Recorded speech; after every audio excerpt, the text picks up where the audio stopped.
Hello बच्चों, आपका हिंदी कक्षा में अभिनंदन।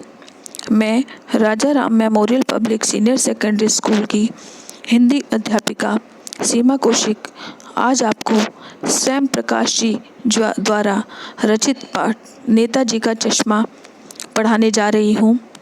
तो बच्चों, स्वयं प्रकाश जी के बारे में हम लेखक परिचय कर चुके हैं और आज इस वीडियो में उनके द्वारा लिखा गया एक बहुत ही अच्छी जो रचना जिसको हम कहते हैं, बहुत ही अच्छी रचना नेताजी का चश्मा, वो आज हम इस कक्षा में पढ़ेंगे।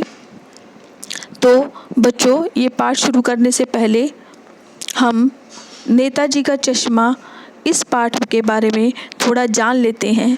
तो बच्चों, इसमें नेताजी से मतलब है नेताजी सुभाष चंद्र बोस।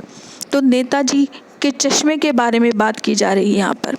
तो हम एक बार इसकी समरी अच्छी प्रकार से पाठ की समझ लेते हैं, उसके बाद हम पाठ को शुरू करेंगे। नेताजी का चश्मा, इस पाठ में मेन कैरेक्टर है कैप्टन चश्मे वाला, हालदार साहब और पान वाला।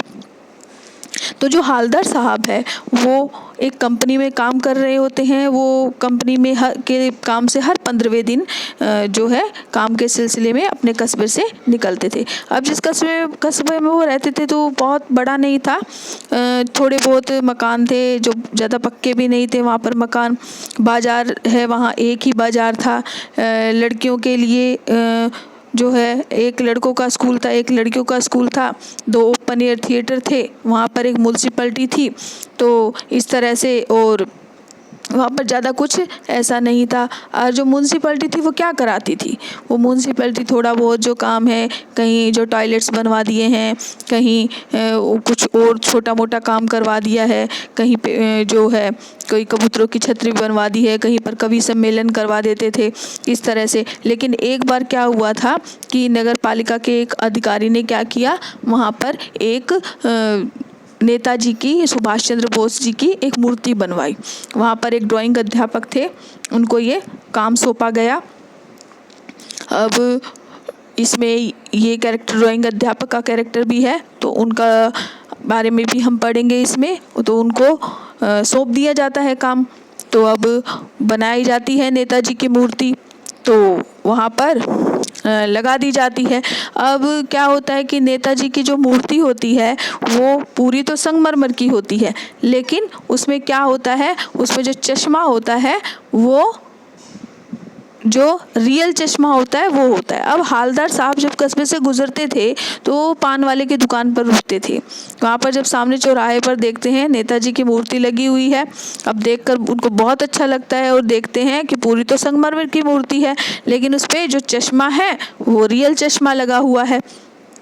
अब वो पूछते हैं उनसे, पान वाले से, भाई ऐसा क्यों है, भाई चश्मा भी संगमरमर का क्यों नहीं है। तो वो बताते हैं। तो हर बार मतलब वो कहते हैं बहुत अच्छा काम किया, ये तो इनको देखकर बिल्कुल रियल नेताजी जैसे लग रहे हैं ये तो, और इनको देखकर ऐसा लगता है भाई तुम मुझे खून दो, मैं तुम्हें आज़ादी दूंगा। ये सारे जो नेताजी के जितने नारे थे और देशभक्ति की भावना है वो उनकी मूर्ति को देखकर जागृत हो जाती है हमारे अंदर। तो बड़े खुश होते हैं वो। तो फिर से गुजरते हैं कुछ दिन बाद, तो नेताजी का जो चश्मा है वो दूसरा लगा हुआ था। तो बार बार वो चश्मे बदलते रहते हैं।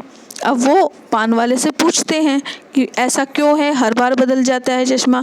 तो वो बताते हैं ये काम एक कैप्टन चश्मे वाला है, चश्मे बनाकर बेचता है जो, तो उसका काम है ये, वो बदलता रहता है। उसको लगता है भी जो है कैप्टन चश्मे वाले को देशभक्त है वो बहुत अच्छा, उसको अच्छा नहीं लगता होगा भाई नेताजी के चेहरे पर वो चश्मे बदलता रहता है। लेकिन उसको पता चलता है हालदार साहब को कि जब भी किसी को वो चश्मा पसंद आता है तो वो उस चश्मे को उतार कर वो बेच देता है और नेताजी के चेहरे पर दूसरा चश्मा लगा देता है। और जब फिर कोई ग्राहक उससे चश्मा लेने आता है तो वो उसको बदल देते हैं। तो ऐसा वो करता रहता है। तो कहते हैं कि फिर एक बार क्या होता है, हालदार साहब जो है वहाँ से गुजर रहे होते हैं, तो देखते हैं कि जो नेताजी के जो चेहरे के ऊपर सरकंडे का चश्मा लगा हुआ था, चश्मा था ही नहीं, सरकंडे समझते हो, छोटे जो मोटे तिनके होते हैं, सरकंडा जिसको बोलते हैं, गांव की लैंग्वेज में होता है कि सरकंडे, तो उसका छोटा सा ऐसे मोड़ कर जैसे बच्चे चश्मा बना लेते हैं उस तरह से लगा हुआ था। तो वो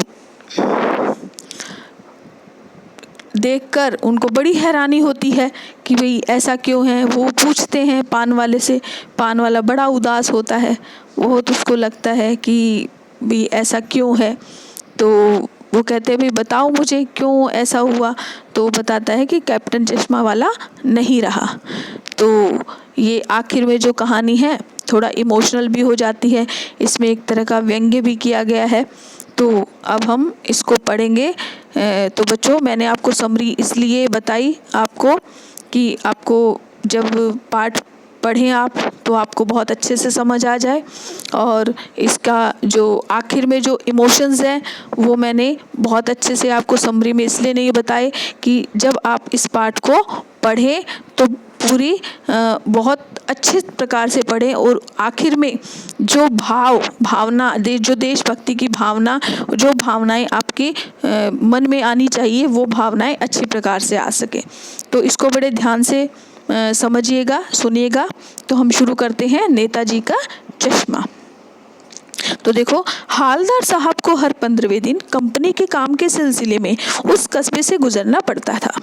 कस्बा बहुत बड़ा नहीं था जिसे पक्का मकान कहा जा सके, वैसे कुछ ही मकान, और जिसे बाजार कहा जा सके वैसा एक ही बाजार था। कस्बे में एक लड़कों का स्कूल, एक लड़कियों का स्कूल, एक सीमेंट का छोटा सा कारखाना, 2 ओपन एयर सिनेमा घर और एक ठो नगर पालिका भी थी। एक ठो मतलब एक नगर पालिका थी तो कुछ न कुछ करती भी रहती थी। सभी को कोई सड़क पक्की करवा दी, कभी कुछ पेशाब घर बनवा दिए, कभी कबूतरों की छतरी बनवा दी, तो कभी कभी सम्मेलन करवा दिया। इसी नगर पालिका के किसी उत्साही बोर्ड या प्रशासनिक अधिकारी ने एक बार शहर के मुख्य बाजार के मुख्य चौराहे पर नेताजी सुभाष चंद्र बोस की एक संगमरमर की प्रतिमा लगवा दी। प्रतिमा मतलब मूर्ति। यह कहानी उसी प्रतिमा के बारे में है, बल्कि उसके भी एक छोटे से हिस्से के बारे में। पूरी बात तो अब पता नहीं, लेकिन लगता है कि देश के अच्छे मूर्तिकारों की जानकारी नहीं होने और अच्छे मूर्ति की लागत मतलब जो खर्चा मूर्ति को बनाने में होने वाला था, और अनुमान और उपलब्ध बजट से कहीं बहुत ज्यादा होने के कारण काफ़ी समय ऊहापोह और चिट्ठी पत्री में, यानी ऊहापोह का मतलब की है सोच विचार करना, सोच विचार में, चिट्ठी पत्री में बर्बाद हुआ होगा। और बोर्ड की शासनावधि समाप्त होने की घड़ियों में किसी स्थानीय कलाकार को ही अवसर देने का निर्णय किया गया होगा। और अंत में कस्बे के एक लौते हाई स्कूल के एक लौते ड्राइंग मास्टर, मान लीजिए मोतीलाल जी को, यह काम सौंप दिया गया होगा, जो महीने भर में मूर्ति बनाकर पटक देने का विश्वास दिला रहे थे। पटक देने का मतलब कि बना देंगे 1 महीने के अंदर। जैसा कि कहा जा चुका है, मूर्ति संगमरमर की थी, टोपी की नोक से कोट के दूसरे बटन तक कोई 2 फुट ऊंची, जिसे कहते हैं बस्ट, और सुंदर थी। नेताजी सुंदर लग रहे थे, कुछ मासूम और कमसीन, फौजी वर्दी में। मूर्ति को देखते ही दिल्ली चलो, तुम मुझे खून दो वगैरह नारे याद आने लगते थे। यानी कि इसमें बताया गया है कि नगर पालिका में तो आपको पता है जो सरकारी कामकाज होते हैं ऐसे ही होते हैं। वहाँ जो कस्बा था वहाँ पर ओपन एयर थिएटर, एक लड़कियों का स्कूल, लड़कियों का मकान भी ज़्यादा पक्के नहीं थे, छोटा सा ऐसे ही कस्बा था। वहाँ तो नगर पालिका छोटे मोटे काम करती थी, कभी सम्मेलन करवा दिए, कभी छोटे मोटे जो टॉयलेट बनवा दिए, इस तरह से। तो एक बार क्या उन्होंने तय किया कि भाई नेताजी की मूर्ति बनवानी है, तो अब मूर्ति के लिए तो बहुत बड़े मूर्तिकार की आवश्यकता थी। अब वो आपको पता है कि सरकारी कार्य होते हैं और लेट सेट होते हैं, तो क्या किया, वहीं की एक ड्राइंग मास्टर है, उनको जो है मोतीलाल जी को इसके लिए नियुक्त कर लिया गया। तो क्या होता है, अब वो नेताजी की मूर्ति बना देते हैं। अब तो देखकर कहते हैं बहुत सुंदर बनाते हैं, तो तुम मुझे खून दो मैं तुम्हें आज़ादी दूंगा, दिल्ली चलो जैसे नारे देखकर उनको याद आ जाते थे। लेकिन क्या बात खटकती थी, इस दृष्टि से यह सफल और सराहनीय प्रयास, सराहनीय मतलब प्रशंसनीय, केवल एक चीज की कसर थी जो देखते ही खटकती थी। नेताजी की आंखों पर चश्मा नहीं था, यानी चश्मा तो था लेकिन संगमरमर का नहीं था। एक सामान्य और सचमुच के चश्मे का चौड़ा काला फ्रेम मूर्ति को पहना दिया गया था। हालदार साहब जब पहली बार इस कस्बे से गुजरे और चौराहे पर पान खाने रुके, तो तभी उन्होंने इसे लक्षित किया, मतलब कि तभी उन्होंने इसको गौर किया कि देखा कि भाई मूर्ति तो संगमरमर की है, कि उसके ऊपर चश्मा तो काले रंग का फ्रेम का है और उसके चेहरे पर एक कौतुक भरी मुस्कान फैल गई। वाह भाई, यह आइडिया भी ठीक है, मूर्ति पत्थर की लेकिन चश्मा रियल। जीप कस्बा छोड़कर आगे बढ़ गई। तब भी हालदार साहब इस मूर्ति के बारे में ही सोचते रहे और अंत में इस निष्कर्ष पर पहुंचे कि कुल मिलाकर कस्बे के नागरिकों का यह प्रयास, यह कोशिश सराहनीय है। सराहनीय मतलब प्रशंसनीय है ही कहा जाना चाहिए। महत्व मूर्ति के रंग रूप या कद का नहीं, उस भावना का है, वरना तो देशभक्ति भी आजकल मजाक की चीज होती जा रही है। दूसरी बार जब हालदार साहब उधर से गुजरे तो उन्हें मूर्ति में कुछ अंतर दिखाई दिया। ध्यान से देखा तो पाया कि चश्मा दूसरा है। पहले मोटे फ्रेम वाला चौकोर चश्मा था, अब तार के फ्रेम वाला गोल चश्मा है। हालदार साहब का कौतुक और बड़ा। कौतुक का मतलब है उनका जो है जिसको हम बोलते उत्सुकता, जिसको हम बोलते जानने की जो इच्छा हो, जिसको हम बोलते हैं। वाह भाई, क्या आइडिया है। मूर्ति कपड़े नहीं बदल सकती लेकिन चश्मा तो बदल ही सकती है। तो अब क्या होता है कि वो देखते हैं भाई चश्मा, तो वो सोचते हैं कि भाई यहाँ के लोगों में शायद देशभक्ति की भावना बहुत ज़्यादा है कि कितना ध्यान रखा भी मूर्ति पर चश्मा होना चाहिए। लेकिन वो फिर देखते हैं कि बार बार चश्मा बदल रहा है, तो देखते हैं भी कि चलो मूर्ति पर हम कपड़े बदल नहीं सकती, चश्मा तो बदल ही सकती है। तो अब क्या होता है आगे, हालदार साहब की आदत पड़ गई हर बार कस्बे से गुजरते समय चौराहे पर रुकना, पान खाना और मूर्ति को ध्यान से देखना।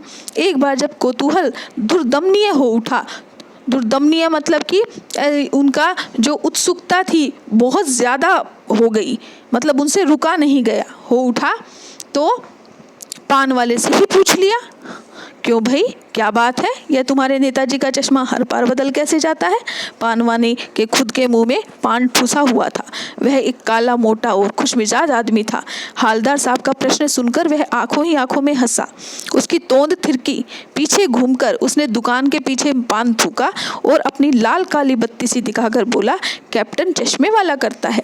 यानी कि वो पान वाले का अब जो है लेखक ने शब्द चित्र प्रस्तुत किया है हमारे सामने कि कैसे वो मोटा था, मुंह में पान ठूसा हुआ था, किस तरह आंखों आंखों में हंसा। तो एक ही हंसी मजाक के अंदाज में लेखक ने इस तरह से उसका जो है शरीर का शब्द चित्र हमारे सामने प्रस्तुत किया है।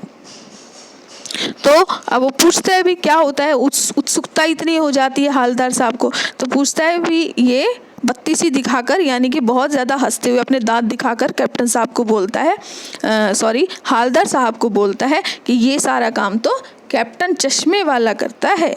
क्या करता है? हालदार साहब कुछ समझ नहीं पाए। चश्मा चेंज कर देता है। पान वाले ने समझाया।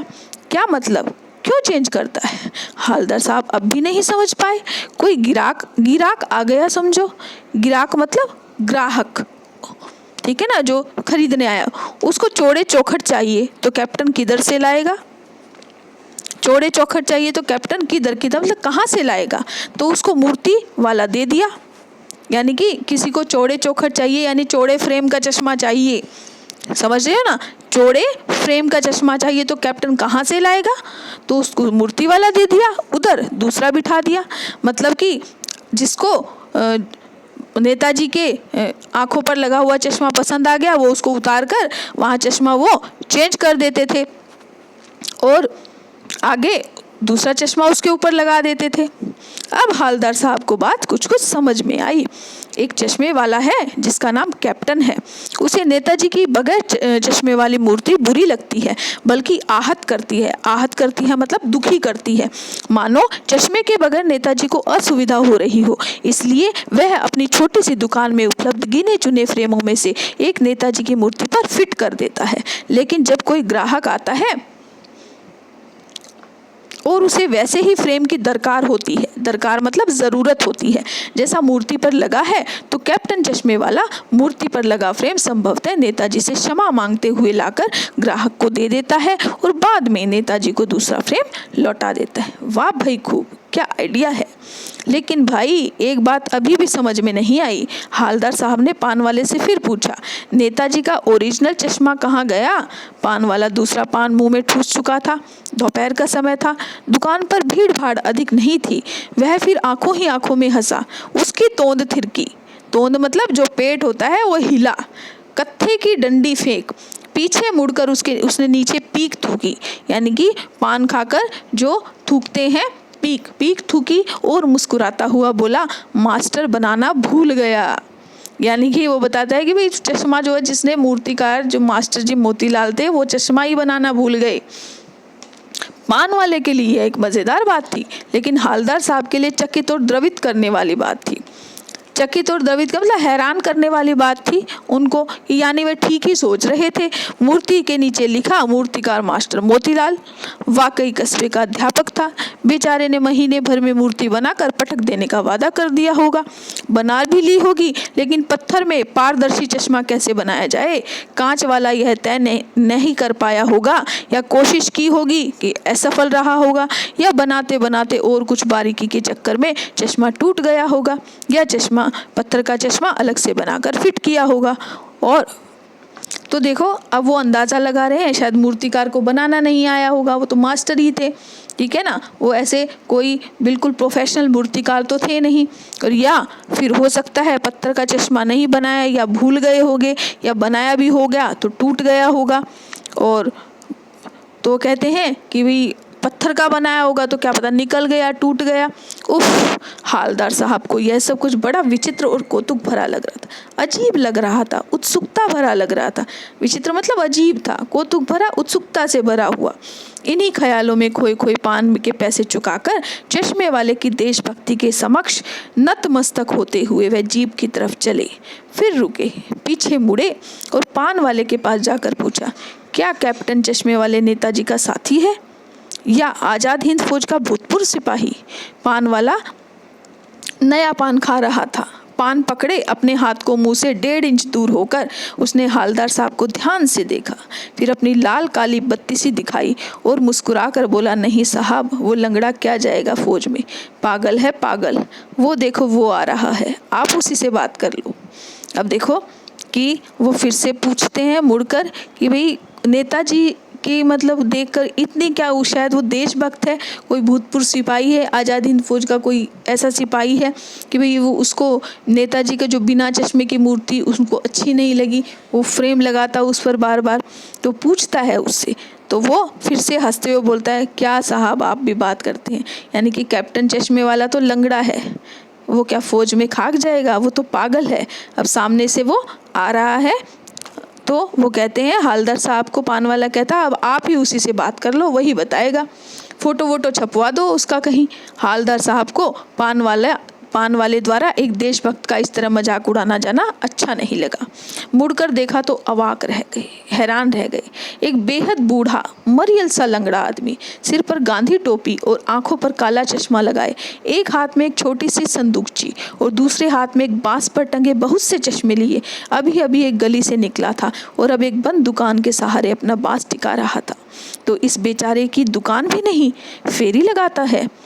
हालदार साहब चक्कर में पड़ गए। पूछना चाहते थे, इसे कैप्टन क्यों कहते हैं, क्या यही इसका वास्तविक नाम है, लेकिन पान वाले ने साफ बता दिया था। यानी कि देखा तो हैरान रह जाते हालदार साहब कि इसकी ना तो अपनी दुकान है, कैसे संदूकची लिए है, वो दुकान सी बना रहा है अपनी बांस को टिकाकर। तो वो देखते हैं कि बूढ़ा सा है, आंखों पर काला चश्मा लगाया हुआ है, इतना गरीब है, कमज़ोर है।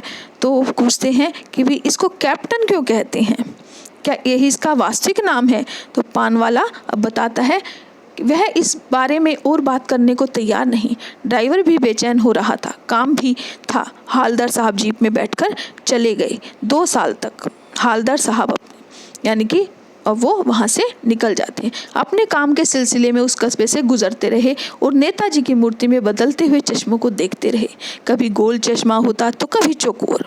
कभी लाल, कभी काला, कभी धूप का चश्मा, कभी बड़े कांचों वाला गोगो चश्मा, पर कोई ना कोई चश्मा होता जरूर उस धूल भरी यात्रा में हालदार साहब को कौतुक और प्रफुल्लता के कुछ क्षण देने के लिए। फिर एक बार ऐसा हुआ कि मूर्ति के चेहरे पर कोई भी कैसा भी चश्मा नहीं था। उस दिन पान की दुकान भी बंद थी। चौराहे की अधिकांश दुकानें बंद थी। अगली बार भी मूर्ति की आंखों पर चश्मा नहीं था। हालदार साहब ने पान खाया और धीरे से पान वाले से पूछा, क्यों भाई, क्या बात है? आज तुम्हारे नेताजी की आंखों पर चश्मा नहीं? अब 2 साल तक वो गुजरते थे, हर 15 दिन में देखते थे, हर बार चश्मे बदलते रहते थे। लेकिन एक बार ऐसा हुआ कि हालदार साहब वहाँ से गुजरे तो देखा कि नेताजी की आंखों पर तो चश्मा ही नहीं है। अब वो पान वाले से पूछते हैं, भाई नेताजी का चश्मा कहाँ गया? तो अब पान वाला उदास हो गया। उसने पीछे मुड़कर मुंह का पान नीचे थूका और सिर झुकाकर अपनी धोती के सिरे से आंखें पोंछता हुआ बोला, अब देखो आज वो हंस नहीं रहा है, ठीक है ना, अब वो रो रहा है और अपनी आंखें पोंछता हुआ कहता है, साहब कैप्टन मर गया और कुछ नहीं पूछ पाए हालदार साहब।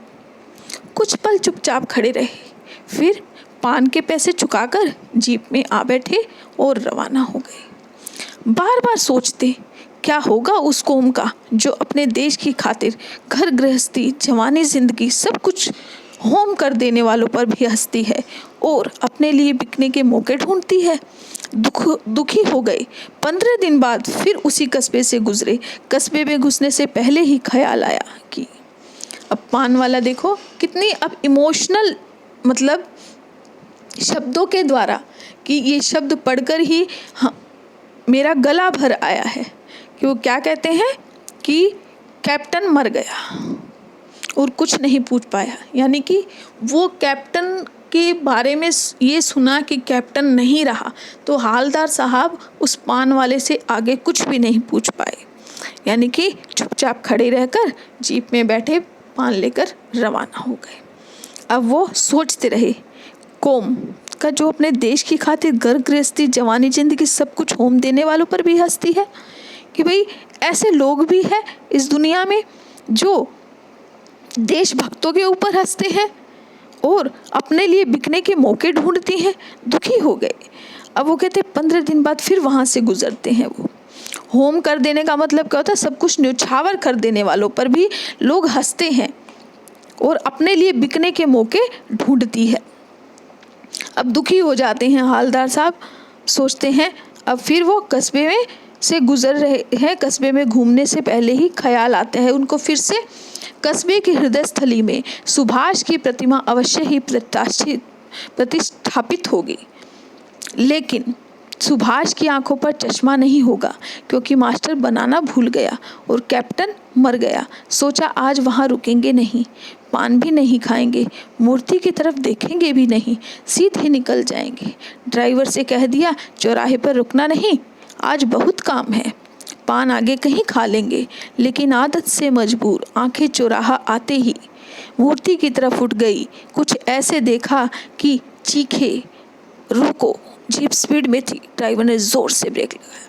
यानी कि कस्बे की हृदय स्थली में सुभाष की हृदय स्थली मैंने कस्बे के जो हृदय स्थली का मतलब है कस्बे के बीचों बीच चौराहा जो था, ठीक है ना, वहाँ पर कस्बे के हृदय स्थली यानी लोगों के हृदय में, लोगों के मन में, ऐसा नहीं कस्बे का चौराहा भी ले सकते हैं, लेकिन यहाँ पर क्या आ रहा है, कस्बे के हृदय स्थली में सुभाष की प्रतिमा अवश्य ही प्रतिष्ठापित होगी। यानी कि कस्बे के लोगों के दिलों में कि सुभाष चंद्र की जो है प्रतिमा, मूर्ति है, लोगों के दिलों में ज़रूर ही प्रतिष्ठित होगी, स्थापित होगी। लेकिन उस सुभाष की आंखों पर चश्मा नहीं होगा क्योंकि मास्टर बनाना भूल गया और कैप्टन मर गया। अब देखो उनको वो थोड़े इमोशनल हो गए हैं। वो सोचते हैं उस जगह से कि वो सोचते हैं आज रुकेंगे नहीं, उनका मन नहीं था वहाँ पर रुकने का। लेकिन फिर भी जैसे उनको आदत थी, हर बार नेताजी की मूर्ति को देखते थे, जैसे ही उन्होंने मूर्ति को देखा तो वैसे ही क्या हुआ कि अचानक उनको पता नहीं ऐसा क्या दिखा, वो तुरंत ड्राइवर से जीप रोकने के लिए कहते कि रुको, जोर से ब्रेक लगवाते हैं। रास्ते चलते लोग देखने लगे। जीप रुकते रुकते हालदार साहब जीप से कूदकर तेज से कदमों से मूर्ति की तरफ लपके और उसके ठीक सामने जाकर अटेंशन में खड़े हो गए। मूर्ति की आंखों पर सरकंडे से बना छोटा सा चश्मा लगा हुआ था, जैसा बच्चे बना लेते हैं। हालदार साहब भावुक थे। इतनी सी बात पर उनकी आंखें भर आई। अब देखो क्या होता है, चश्मा, किस चीज़ का चश्मा लगा दिया नेताजी की आंखों पर? सरकंडे का, तिनकों का सा बना हुआ चश्मा, जैसे सरकंडे को मोड़कर बना दिया जाता है, तो वैसा चश्मा लगा हुआ था। तो नेताजी एक देशभक्त के लिए लोग चश्मा भी नहीं दे सकते, तो ऐसा वो देखकर उनकी आंखें भर आई है कि कितना मतलब लोगों के मन में आज किस तरह की भावनाएं हैं, किस तरह के लोग हो चुके हैं आज। तो देखकर सोचकर उनका मन भावुक हो जाता है। तो बच्चों, ये एक व्यंग्यपूर्ण कविता भी, व्यंग्यपूर्ण पाठ भी कह सकते हैं हम इसको। इसमें थोड़ा हंसी मजाक के द्वारा जो है लेखक ने समझाने का प्रयत्न किया है कैसे ऐसे देशभक्त हैं जिन्होंने हमारे देश के लिए अपने प्राण तक दे दिए और आज मनुष्य इतना स्वार्थी हो गया है। तो उन्होंने एक व्यंग्य के द्वारा बहुत भावुक शब्दों में ये स्पष्ट किया है इस पाठ के द्वारा, इस कहानी के द्वारा। तो अब हम इसके प्रश्न करते हैं। सेनानी न होते हुए भी चश्मे वाले को लोग कैप्टन क्यों कहते थे? हालदार साहब ने ड्राइवर को पहले चौराहे पर गाड़ी रोकने के लिए मना किया था, लेकिन बाद में तुरंत रोकने को कहा। हालदार साहब, ये जितने भी प्रश्न हैं ये पहले आप लेसन पढ़ के इनको फाइंड आउट करेंगे, जो भी प्रश्न है उसके बाद मैं आपको बताऊंगी इन प्रश्नों के बारे में। तो आप पहले खुद इनको फाइंड आउट करेंगे, जितने भी प्रश्न हैं पहले जो मैंने ये लेसन पढ़ाया है इसको अच्छी प्रकार से पढ़िए, उसके बाद हम इसको आगे कंटिन्यू करेंगे।